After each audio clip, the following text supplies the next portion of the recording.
हिंदी भाषेची सक्ती मराठी माणसाच्या एकवटल्याने मागे घेण्यात आली, पण या मराठी भाषेचं एकूण शास्त्रीय आंदोलन नेमकं काय असावं हे तात्विक आणि वैचारिक भूमिकेने ज्यांनी संबंध महाराष्ट्राला आणि देशाला पटवून दिलं ते नाव आजतागायत मीडियापासून प्रसारमाध्यमांपासून वंचित होतं, किंबहुना त्यांच्या म्हणण्यानुसार प्रसारमाध्यमांनी मराठी भाषेचं महत्त्व कधी जाणलंच नाही, त्यामुळे या आंदोलनाकडे त्यांनी कधी लक्ष दिलं नाही आणि त्याच मराठी भाषेतूनही एक आंदोलन कसं उभं राहू शकतं हे प्राध्यापक डॉक्टर दीपक पवार यांनी आपल्याला दाखवून दिलेलं आहे. सर, मराठी भाषा आंदोलन आणि हिंदी भाषा सक्ती मागे या दोन वेगळ्या गोष्टी आहेत, या दोन वेगळ्या गोष्टींचं तुम्ही नेमकं काय विश्लेषण करा? तिसऱ्या भाषेची सक्ती सरकारने 16 एप्रिल आणि 17 जूनच्या शासन निर्णयाच्या निमित्ताने केली, त्याला आम्ही प्रचंड विरोध केला आणि तुम्हाला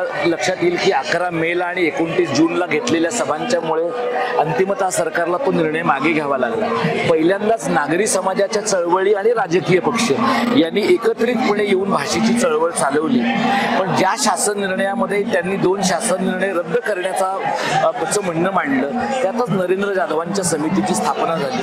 आम्ही भाषेच्या चळवळीतले कार्यकर्ते आम्ही 29 जूनच्या नंतर सभा घेतली, आमची अंतर्गत बैठक घेतली आणि आम्ही आमच्या पुरतं असं ठरवलं की हा जो विजय झालाय आपला तो आंशिक विजय आहे. सरकारनं शासन निर्णय मागे घेतले म्हणजे काही मेहरबानी केली नाही, लोकांचा रेटा होता म्हणून त्यांना मागे घेणं भाग होतं, पण नरेंद्र जाधवांच्या समितीला आमचा 2 कारणांनी विरोध आहे. एक म्हणजे या समितीची गरज नाही, राष्ट्रीय शैक्षणिक धोरण आणि राज्याचा शैक्षणिक आराखडा या दोन्हीमध्ये तिसऱ्या भाषेच्या सक्तीचा विषय नाही, त्यामुळे तो बाजूला पडला पाहिजे.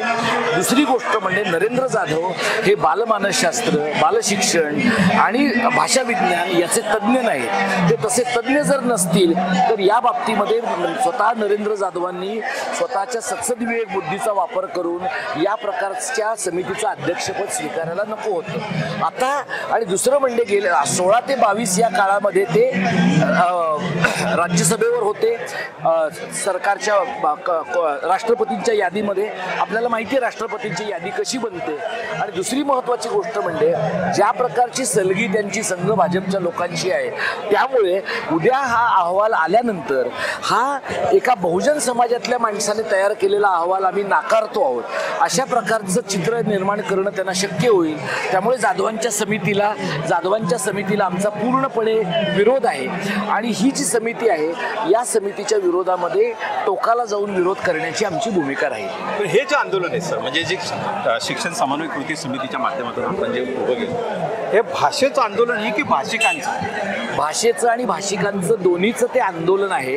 याचं कारण भाषिकांना वजा करून भाषा राहत नाही आणि भाषेला वजा करून भाषिकांची ओळख राहत नाही. त्यामुळे या दोनही बाबतीमध्ये हे मराठी भाषिकांचं काय आहे, कारण ज्या प्रमाणामध्ये तुम्ही हिंदीसाठी जागा निर्माण करणार आहात त्या जागा तुम्ही हिंदी पट्ट्यातल्या लोकांसाठी रोजगार हमी योजना चालू करताय आणि त्या प्रमाणामध्ये तुम्ही मराठी शाळा बंद पाडण्याचं कारस्थान करताय. त्यामुळे भाषा आणि भाषिक यांची राजकारणं यांच्या चळवळी परस्परांपासून वेगळ्या करता येत नाहीत, हे एकत्रितपणेच याचा विचार केला पाहिजे. भाषेच्या या आंदोलनामध्ये राजकीय पक्ष देखील मोठ्या प्रमाणात सामील आहेत. कदाचित तुमच्या म्हणण्यानुसार हे भाषिकांचं आंदोलन असल्यामुळे ते राजकीय पक्ष येत आहेत, पण भाषेचं राजकारण होताना दिसतं आहे की भाषा या आंदोलनातून अधिक समृद्ध आणि मजबूत होताना असं आहे की भाषेचं राजकारण अपरिहार्यपणे होतं. आता ते सगळं राजकारणाची चर्चा करत असताना लोक अनेकदा असं म्हणतात की हे या पद्धतीने जायला नको, इथे मारहाण व्हायला नको. तर या प्रकारच्या मारहाण किंवा त्या प्रकारच्या गोष्टींना आमचा पाठिंबा नाही. आमचं असं म्हणणं आहे की मराठी माणसाचा एवढा संताप होतो, इतकं त्याला संख्यात्मक दृष्ट्या उत्तर भारतीय चेपतात, पैशाने गुजर मारवाडी चेपतात. हे का घडतं आहे तर हे ज्या वेळेला घडतं त्यावेळेला मराठी माणसांचा स्फोट होतो. तो स्फोट कधी भाषा डावलण्यामुळे बाहेर येतो, तो कधी मराठी माणसांना डावलण्यामुळे बाहेर येतो. जे राजकीय पक्ष या आंदोलनामध्ये आले म्हणजे नागरी समाजाच्या चळवळी आणि राजकीय पक्ष यांनी एकत्रित येऊन हे आंदोलन केलं.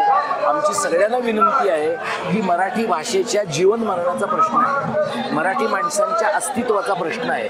आणि त्यामुळे सगळे जात पंथ भेद सगळे डावलून जर आपण मराठी या ओळखीने एकत्र आलो नाही तर यानंतर आपल्याला लढण्यासाठी दुसरा काही मार्ग उरणार. एक मला प्रश्न असा पडतो सर की हिंदी सक्ती जी मागे घेण्यात आली त्या आंदोलनामध्ये तुमची वैचारिक भूमिका फार पूर्वपीठिका किंवा पार्श्वभूमी राहते, परंतु जेव्हा मराठी विजय मेळावा साजरा झाला त्या मराठी विजय मेळाव्यामध्ये दोन बंधूंच्या व्यतिरिक्त तिसरा मराठी भाषिक दिसत नाही, तर या घटनेकडे तुम्ही नेमकं कसं पाहता? कसं आहे बघा की तो मेळावा सगळ्यांचा होता असं त्यांनी म्हटलं, त्यामुळे भाषेच्या चळवळीत काम करणाऱ्या लोकांचे प्रतिनिधी म्हणून त्यांनी मला सगळ्यांच्या बरोबर आमंत्रित केलं.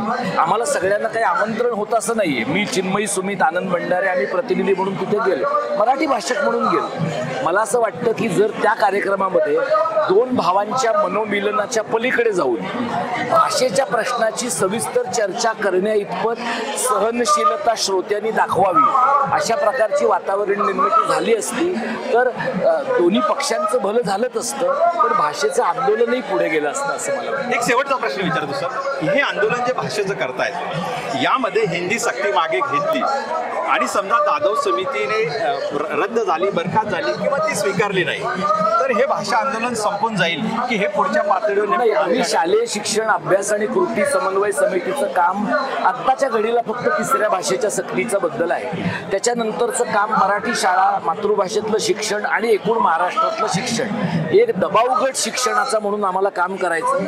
ही प्रासंगिक कारणं आहेत, त्या कारणांसाठी आम्ही काम करत राहू, पण हे दीर्घकालीन काम आहे. एका अहवालाच्या येण्या किंवा न येण्याने ते संपणार नाही. एक जाता जाता शेवटचा प्रश्न की आपण मगाशी उल्लेख केला की बहुजनांची जी भाषा आहे मराठी, म्हणजे आपण कोकणात गेलो, विदर्भात गेलो, मराठवाड्यात गेलो, खानदेशमध्ये गेलो, ही सगळी बोली भाषा वेगवेगळ्या प्रकारची, परंतु आपण शिकतो प्रमाण मराठी भाषा. प्रमाण मराठी भाषे व्यतिरिक्त या सगळ्या भाषांचा समन्वय करून एक स्वतंत्र भाषा महाराष्ट्राची निर्माण होऊ शकते. असं आहे की समावेशक जेवढी भाषा होईल, विस्तारित होईल आणि सगळ्या बोलींना जोडून घेईल तितकं, म्हणजे एका ठिकाणी आपण शेतकऱ्याला शेतकरी म्हणतोय, कुठे कास्तकार म्हणतोय, कुठे कंत्राटदार म्हणतोय, कुठे गुत्तेदार म्हणतोय. या प्रकारचं भाषिक वैविध्य जर आपण जपलं नाही आणि भाषा ही विकसित करण्यासाठी त्याचं लोकशाहीकरण केलं नाही तर मग प्रमाण भाषा सदावची पेटी आहे, ती विशिष्ट जातींची आहे असे आरोप होत राहतील. त्यातनं बाहेर पडून एक विस्तारित मराठीकरण आपल्याला उभं करता आलं पाहिजे. त्या दिशेने काही आंदोलन सर त्या दृष्टीने चालू राहील. रचनात्मक आणि विधायक आंदोलनाच्या बरोबरीने गोष्टी चालू राहील. धन्यवाद सर, आपण त्रिवेज मीडियाला वेळ दिला.